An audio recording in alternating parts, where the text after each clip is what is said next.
அரசியல்ல அடுத்த 6 மாசங்கள்ல என்னென்ன மாற்றங்கள்லாம் ஏற்படும்? அப்படி இல்ல. மாற்றங்கள் நீங்க என்ன நினைக்கிறீங்கன்றது தெரியுது. ஆக்சுவலா இப்போ வந்து கிரகச்சார சேர்க்கைகள்ல ரொம்ப முக்கியம்.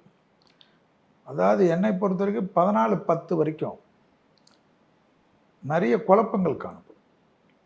அரசியல்ல கூட்டணிகள்ல நெறைய பாதிப்பு இருக்கும். ம். எதுவுமே இப்போ நீங்க கணக்கு போட்டிருக்கிற எந்த கூட்டணியிலுமே சரியா இருக்காது. 14/10க்கு அப்புறம் தான் ஸ்ட்ரீம்லைனே ஆகும். 14/10க்குள்ள உண்மையா பயங்கர அடிதடியெல்லாம் இருக்கும். அதேபோல அரசியல்ல வந்து சிலர் வந்து நான் இருக்கலாமா வேணாமான்னு டிசைட் பண்ணுறதெல்லாம் இந்த 14/10க்குள்ள தான் நடக்கும். அதனால் இப்போ வந்து அவசரப்பட்டு, ஏன்னா எல்லாரும் நண்பர்கள் எனக்கு. உங்கள் கேள்விக்காக நான் சந்தோஷமாக ஒரு ஜோசியத்தில் சொல்ல முடியாது. நட்பு தான் ரொம்ப முக்கியம். நிறைய பேர் எல்லோரோடையும் 1 to 1 நான் பழகக்கூடியவர்.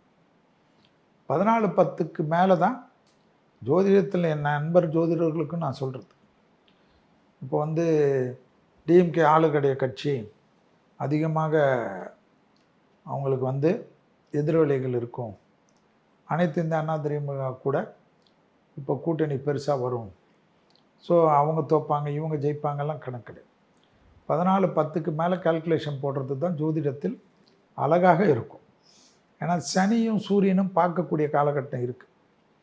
அந்த முடிகிறது வரைக்கும் நம்மளோட ஜோதிட கணக்கு தப்பாக வரும்.